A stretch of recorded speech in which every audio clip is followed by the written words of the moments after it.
आज हम लोग प्रश्नावली 1.2 का पहला, दूसरा, तीसरा ये सारा प्रश्न पिछले वीडियो में हम लोग पढ़ चुके हैं और आज हम प्रश्न संख्या 9 से बनाएंगे और प्रश्न संख्या 8 का मैं पिछले वीडियो में पढ़ा चुके हैं हम लोग। तो प्रश्न है, निम्नलिखित में से कौन सत्य है और कौन असत्य है। ठीक है, हमें यह बताना है कौन सत्य। -20 का योज्य प्रतिलोम 20 है। तो हाँ, किसी भी संख्या का उसका जो विपरीत चिन्ह वाला संख्या होता है वह योज्य प्रतिलोम होता है, तो यह सही है। किसी पूर्णांक का योज्य प्रतिलोम करने के लिए उसमें 0 से गुणा करते नहीं, ये गलत है। क्यों? क्योंकि जब हम 0 से गुणा करेंगे तो किसी भी संख्या में 0 से गुणा करने पर वह 0 ही होता है। ठीक है। तीसरा, 5 ऋण पूर्णांकों का गुणनफल घन पूर्णांक होता है, नहीं, ये भी गलत है। 5 ऋण पूर्णांकों का गुणनफल हमेशा एक ऋण पूर्णांक ही होगा। सम संख्या का जो ऋण पूर्णांक का गुणन होता है वह घन पूर्णांक मिलता है, लेकिन विषम संख्या का जो ऋण पूर्णांक का गुणनफल होता है वह घन पूर्णांक जो है वो घन नहीं होता है। ठीक है, तो 5 ऋण पूर्णांकों का गुणनफल घन पूर्णांक होता है, यह गलत है। ठीक है। 4 ऋण पूर्णांकों का गुणनफल घन पूर्णांक होता है, हाँ, यह सत्य है। ठीक है, जैसे 4 ऋण पूर्णांकों का आप ले सकते हैं। 5 ऋण पूर्णांक का अगर आप लेते हैं -2 गुना -2 गुना -2 गुना -2 गुना -2, देखिए 5 ऋण पूर्णांक है, 1 2 3 4 5। तो -2 में -2 का गुना करेंगे तो आ जाएगा हमारा +4। फिर -2 में -2 का गुणा करेंगे तो हमारा क्या आ जाएगा बच्चों, ये +4 और एक -2 रह गया, तो 4 और ये 4। ठीक है, तो 4 में 4 का गुना किए और ये प्लस होगा, फिर प्लस में माइनस का गुना किए तो हमेशा उत्तर माइनस ही आएगा। ठीक है, इसलिए यह गलत है और यह सही है। -4 गुना 1 -4, हाँ, यह सत्य है। -5 गुना 0 0, यह भी सत्य है। ठीक है, अब आइए प्रश्न संख्या 10। निम्नलिखित के में पूर्णांकों में के गुणा में सही कथनों के आगे सही का निशान लगाएं तथा गलत कथनों को ठीक करके लिखें। तो मैं सही और गलत बताना, गलत वाले को सही करना है। +2 में -3 का गुना करेंगे तो 2 तिरिका 6, -6, यह सही है। -8 में +8 का गुना, -4 में +8 का जब गुना करेंगे तो 32 तो आएगा, लेकिन यह -32 होगा, तो यह गलत है और उत्तर क्या होगा बच्चों, -32 सही उत्तर। -2 में -2 का गुना करेंगे तो +4, यह सही है। माइनस में माइनस का गुना करेंगे तो प्लस आएगा। +3 में +4 का गुना करेंगे, 4 तिरिका 12, यहाँ -12 दिया है तो यह गलत है बच्चों और उत्तर आएगा +12, यह उत्तर सही होगा। ठीक है, अब आइए नेक्स्ट क्वेश्चन। यहाँ पे प्रश्न दिया है, किसी हिमीकरण ठंडा प्रक्रिया में कमरे के तापमान को 40 डिग्री सेंटीग्रेड से 5 डिग्री सेंटीग्रेड प्रति घंटे की दर से कम करने की आवश्यकता है। उस प्रक्रिया के शुरू होने के 10 घंटे बाद कमरे का तापमान क्या होगा। यह बहुत ही आसान है, आप इसको समझ सकते हो और मैं इसको अच्छे से आपको बताती हूँ। देखिए, आप ये समझिए कि देखिए कौन सा है, प्रश्न नंबर 11। ठीक है, तो यह प्रश्न जो कह रहा है कि पहले घंटे में कितना तापमान हो गया है हमारा, 40 डिग्री से जो है वह घट जाता है, 5 डिग्री घट जाता है तो तापमान हो जाता है 35 डिग्री। ठीक है, फिर दूसरे घंटे में 35 डिग्री से फिर ये 5 डिग्री कम हो जाएगा, तो ये कितना हो जाएगा, 30 डिग्री। ठीक है, फिर तीसरे घंटे में यह कम हो जाएगा और यह हो जाएगा 25 डिग्री। 5 डिग्री के दर से कम होना मतलब 5 डिग्री हर घंटे में कम होता है। क्या होता है बच्चों, 5 डिग्री तापमान हर घंटे कम होता है। तो पहले घंटे में 40 से 5 डिग्री जब कम हुआ तो 35 हुआ, दूसरे घंटे में 30 हो गया, तीसरे घंटे में 25 डिग्री हो गया, चौथे घंटे में यह 20 डिग्री हो जाएगा, पांचवें घंटे में यह 15 डिग्री हो जाएगा, छठे घंटे में यह 10 डिग्री हो जाएगा, सातवें घंटे में यह 5 डिग्री हो जाएगा, आठवें घंटे में कितना हो जाएगा बच्चों, 5 डिग्री से जब टेम्परेचर कम होगा उसका 5 कम करेंगे तो 0 हो जाएगा, 0 डिग्री। 9वें घंटे में फिर यह माइनस में जो हम पूर्णांक पढ़े थे -5 डिग्री हो जाएगा और 10वें घंटे में यह हो जाएगा -10 डिग्री। तो इसका आंसर होगा बच्चों -10 डिग्री। ठीक है, सेंटीग्रेड। अब है क्वेश्चन आपका 12। 10 प्रश्नों वाले एक कक्षा टेस्ट में प्रत्येक सही उत्तर के लिए 5 अंक दिए जाते हैं और प्रत्येक गलत उत्तर के लिए -2 अंक दिए जाते एवं प्रयत्न नहीं किए गए प्रश्नों के लिए 0 दिया जाता है। तो पहला है, देखिए, मोहन 4 प्रश्नों का सही और 6 प्रश्नों का गलत उत्तर देता है, उसके द्वारा प्राप्त अंक कितने हैं? मोहन 4 प्रश्नों का सही उत्तर देता है, ठीक है। तो 12 का पहला, ठीक है, हम यहाँ पे हल करते हैं। मोहन जो है वो क्या करता है, 4 प्रश्नों का सही उत्तर देता है। तो जो सही प्रश्न है बच्चों, जो सही प्रश्न के लिए उसको 5 अंक मिलता है और गलत प्रश्न के लिए उसको -2 अंक काट दिए जाते हैं।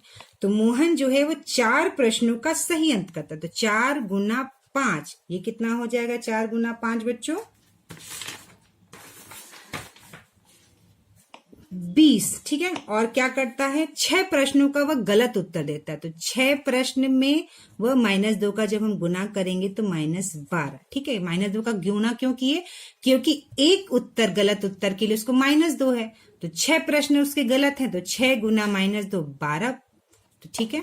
तो 20 में से 12 माइनस कर दिए तो हो गए 8, यानी उससे 8 अंक प्राप्त हुए। कितने अंक प्राप्त हुए? इसको 8 अंक प्राप्त हुए, ठीक है। दूसरा प्रश्न है, देखिए यहाँ पे दूसरा प्रश्न दिया है। रेशमा के 5 उत्तर सही हैं और 5 उत्तर गलत हैं, तो उसे कितने अंक मिलते हैं? 5 उत्तर सही है, 5 उत्तर गलत है, तो ठीक है। रेशमा के 5 उत्तर सही है, 5 उत्तर सही है, तो एक प्रश्न के लिए 5 नंबर है, तो 5 उत्तर सही है तो 5 गुना 5 उसको 25 नंबर मिले, और उसके 5 उत्तर गलत है तो 5 गुना -2, यानी 5 दूनी 10 -10, ठीक है। तो 25 में से जब हम 10 माइनस करेंगे तो उत्तर आ जाएगा 15, यानी रेशमा को 15 अंक मिलते हैं, ठीक है। अब देखिए यहाँ पे तीसरा क्वेश्चन है। हिना ने कुल 7 प्रश्न हल किए हैं, उसमें से 2 के उत्तर सही हैं और 5 के उत्तर गलत हैं, तो उसके द्वारा प्राप्त अंक कितने हैं? 7 प्रश्न सही किए, 2 सही है 5 गलत है। कितने? 2 सही हैं और 5 गलत हैं। हिना 2 सही हैं, तो 2 गुना 5 हो गया 10, और उसके कितने प्रश्न गलत हैं बच्चों? 5, ठीक है। 2 सही हैं और 5 गलत हैं, तो 5 गुना -2, 5 गुना -2 हो गया -10, तो 10 में से 10 माइनस किए तो 0, और हिना को जो मिलते हैं वो 0 अंक मिलते हैं। कितने अंक मिलते हैं बच्चों? हिना को 0 अंक मिलते हैं, ठीक है। अब आइए प्रश्न नंबर 13, देखिए प्रश्न नंबर 13। एक सीमेंट कंपनी को सफेद सीमेंट बेचने पर 8 रुपए प्रति बोरी की दर से लाभ होता है और स्लेटी रंग की सीमेंट बेचने पर 5 रुपए प्रति बोरी की दर से हानि होती है। तो पूछ रहा है प्रश्न पहला, किसी महीने में वह कंपनी सफेद सीमेंट की 3000 बोरियां और स्लेटी सीमेंट की 5000 बोरियां बेचती है, उसका लाभ अथवा हानि क्या है? 3000 सफेद, 5000 स्लेटी, और 8 रुपए उसको लाभ होता है सफेद सीमेंट पे और 5 रुपए उसको घाटा होता है स्लेटी सीमेंट पे। तो देखिए इसको कैसे करेंगे, देखिए इसको कैसे हम करेंगे। 13 का ए, ठीक है। तो उसे 3000 जो है उसकी सफेद सीमेंट की बोरियां, 3000 सफेद सीमेंट की बोरी पर उसको 8 प्रति बोरी पर 8 रुपए का लाभ होता है, ठीक है। प्रति बोरी पर 8 रुपए का लाभ होता है, तो ये आप गुना करेंगे तो आ जाएगा 24,000, ठीक है। और 5000 की उसकी सीमेंट की बोरियां और उसको इस पे 5 रुपए का घाटा होता है, तो घाटा को हम माइनस से दर्शाते हैं। हर बोरी पे 5 रुपए का घाटा होता है, तो 5000 की बोरी पे उससे -5 से जब गुना कर देंगे तो यह निकल आ जाएगा हमारा 25,000, ठीक है। कितना? 25,000, ठीक है। तो लाभ है इसका 24,000 और हानि है 25,000।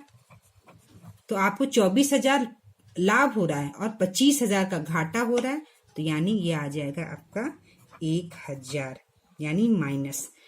छोटे में से बड़े को घटाएंगे तो माइनस होगा, और ये हो जाएगा आपका हानि। क्या हो जाएगा बच्चों? ये हो जाएगा आपका हानि, ठीक है। आइए अब दूसरा 13 का बी वाला,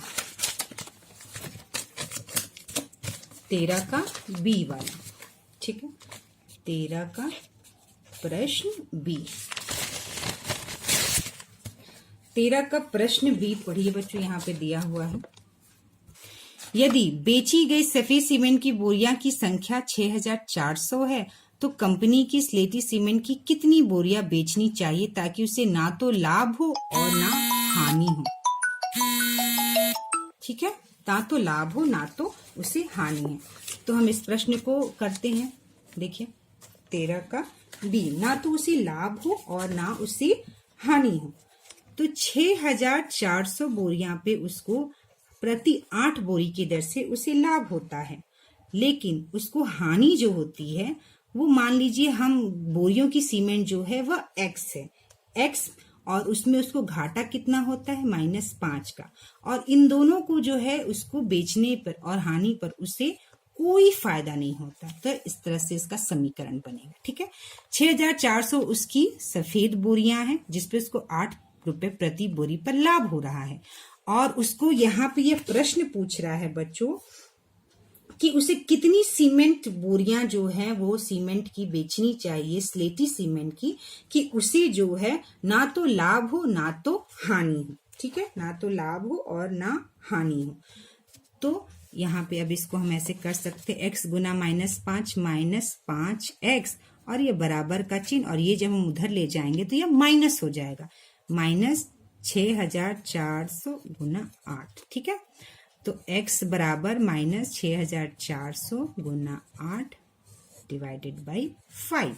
ठीक है, और जब हम इसका उत्तर -5, ये माइनस और ये माइनस कट गया, जब हम इसको हल करेंगे, इसका गुना करेंगे इसमें, तो 5000 इस तरह से 51200 बराबर 5। ठीक है, और इसका उत्तर आ जाएगा 10,240 स्लेटी सीमेंट की बोरी।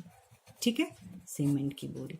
तो वो इतना 10,240 स्लेटी सीमेंट की बोरी अगर वो बेचता है, उसको इतना बेचता है और इतना सफेद बेचता, तो ना उसे लाभ होगा ना उसे हानि होगी। अब आइए प्रश्न नंबर 14।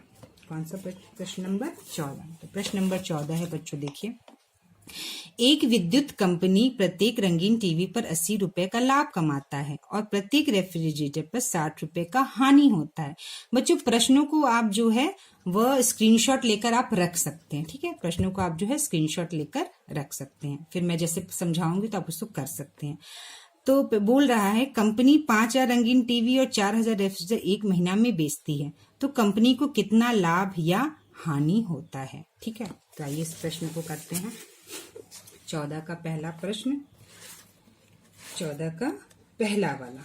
ठीक है, उसे कितना लाभ होता है और कितना हानि होता है।